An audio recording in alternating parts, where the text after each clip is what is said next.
Hello friends, and welcome to my channel. My name is Barb. Thank you so much for joining me here today. So today we're going to talk all about decluttering, and be sure to stay tuned to the end. I have a funny story for you for something that happened to me this week. Okay, so decluttering. What exactly is decluttering? Decluttering is removing unnecessary items from an overcrowded space. Okay, it is not organizing, it is not cleaning, it is simply decluttering. It is removing items from an overcrowded space. Okay, so why do we want to declutter? Well, studies have proven that clutter produces anxiety in us as well as in children. Okay, and anxiety is your body telling you that things in your environment are not okay. And decluttering changes how your home looks, how it feels, how it functions.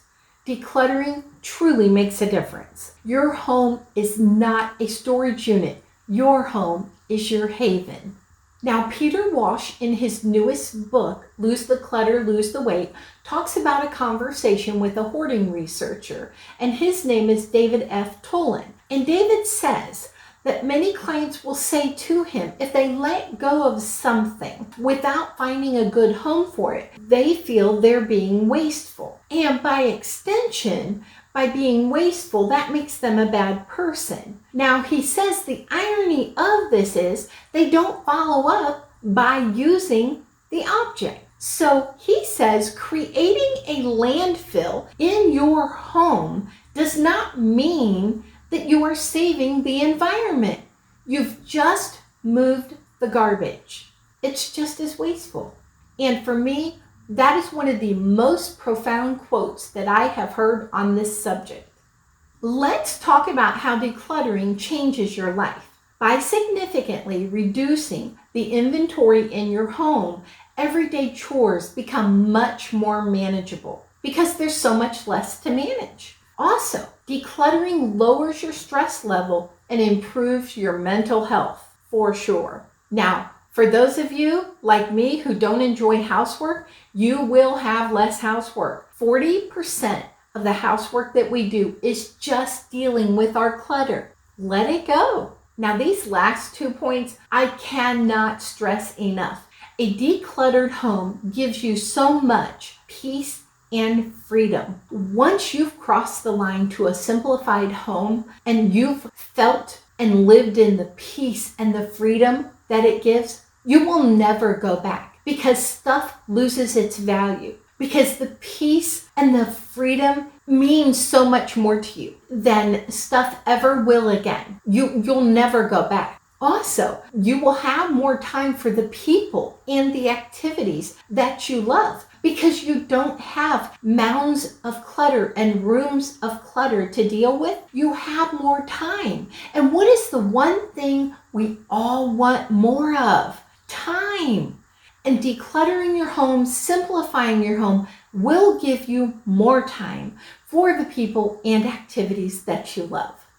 Some more thoughts on decluttering. Margareta Magnusson, in the book The Gentle Art of Swedish Death Cleaning, explains that we are all going to die. It's a fact of life, can't get around it. And if you care for your loved ones, then it's only fair to spare them the emotional and physical burden of cleaning up your stuff. She goes on to say, the Scandinavians believe that it's your duty to comb through all of your belongings and throw away unnecessary stuff before you leave this planet. They find this process very comforting. I definitely recommend this book, The Gentle Art of Swedish Death Cleaning. It's a quick, easy read. It's a light read. I know it sounds like it might be a bit morbid, but it's definitely not, and I know you'll enjoy it. So now some questions to ask yourself. Number 1, how do you want to spend the last years of your life?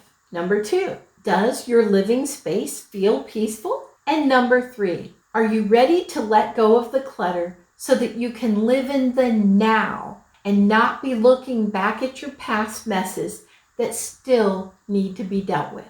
So how do we get rid of the clutter? We establish habits. Today we're going to talk about 4 specific habits. Okay, the first habit is we're going to do our dishes every day. Every single day, we're going to do our dishes. I recently found out that about 75% of households do not do their dishes every day. That really surprised me. I grew up in a home where we did our dishes every day. It was a non-negotiable, but times have changed. So definitely, if you don't have that habit in place, do start there. Do your dishes every day. And if you find that you have mounds of dishes, you might want to go to one place setting per person so that you reduce the amount of work that you have. And once they're dirty, they have to be washed so that you can use them again. And this truly is life-changing. Okay, now the second habit is going to be the donation box. And I've spoken about this before. I cannot say enough about a donation box. It needs to be a donatable box. Cardboard boxes work wonderfully. But also, if you're trying to get rid of laundry baskets or totes or something else, and it's something you want to leave your home, that will work as well. Okay, you want one on each level of your home that you're living in. You want it in a prominent place where everybody can easily access it. And I promise you, your family will follow suit. Set the example. If you find something and you're no longer using it, whether it's in your kitchen, in your closet, in the kids' closet, doesn't matter. Use your words for them to hear over and over. Oh, this no longer fits you. We're going to put it in the donate box. Oh, I no longer use this kitchen gadget. I'm going to put it in the donate box. Or, oh, I don't like this top anymore. I'm going to put it in the donate box. You get the idea. They're going to follow your example. This donation box is like magic. You're getting things out of your home without even working at it. And once it's a habit, it's revolutionary. I promise you. The next habit that we're going to work on is the 1 in, 1 out rule. When you're out shopping, I really want you to think about, if I purchase this, what am I willing to donate? So if you go out and purchase a new outfit, when you come home, you need to put an outfit in the donate box. 1 outfit in, 1 outfit out. 2 new sweaters in, 2 sweaters out, or at least 2 articles of clothing. You get the idea. You buy a couple of items of home decor, a couple items of home decor need to be put in the donate box. This is so important because this is how you rein in the mass amount of things that come into your home. You've also got things going out. So important. Okay, now we're going to talk about the last habit, the 10-minute tidy. This is a wonderful tool to use. Get the whole family involved. Make a game of it. Make it fun and use a timer. If it's trash, it goes in the trash can. If it's clothes,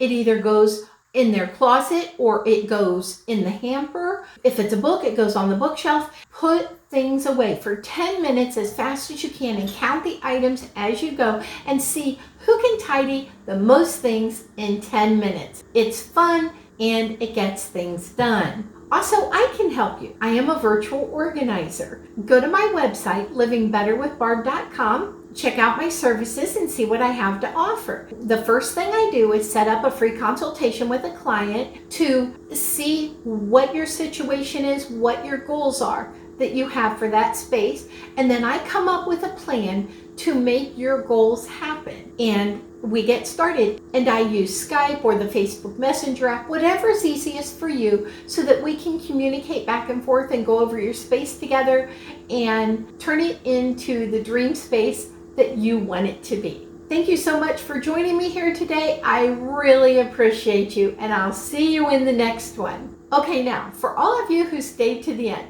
I have a funny story for you. Now, you know how in life things just happen? Well, in my life, a lot of things seem to happen. So, this week, some friends had invited us over to dinner and they said, "How do you feel about us making lamb?" And I said, "We've never had lamb. You know what? We don't know if we like it or love it. Go ahead and make it." So they did. So we went over to dinner. We had dinner. They served many great dishes, one of which was lamb. And I took the fork and I put the lamb on my plate and we were eating along, and I kind of noticed the second or third bite was a little bit mushy. I didn't think much about it. I kind of thought I just had a fatty bite, and I really didn't think too much about it. And we went on and we were laughing and telling stories and carrying on and just didn't think too much of it. So then later on, we're playing card games, and the husband was right beside us in the kitchen, and he was deboning for leg of lamb while we were all playing cards and we were talking back and forth. All of a sudden he says, "Hey guys, I put X amount of cloves into the lamb legs, but I can only find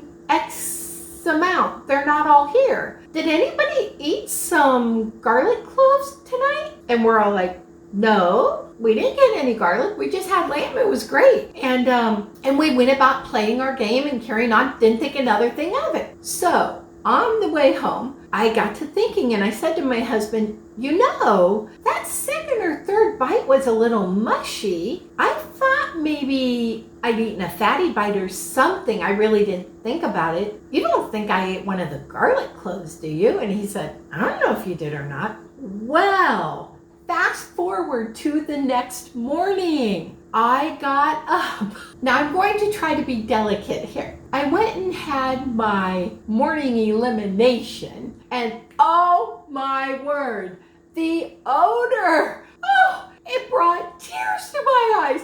Oh, there are no words. Oh my goodness. When my husband came home, I told him, "I'm pretty sure I ate the garlic." We had a good laugh about it.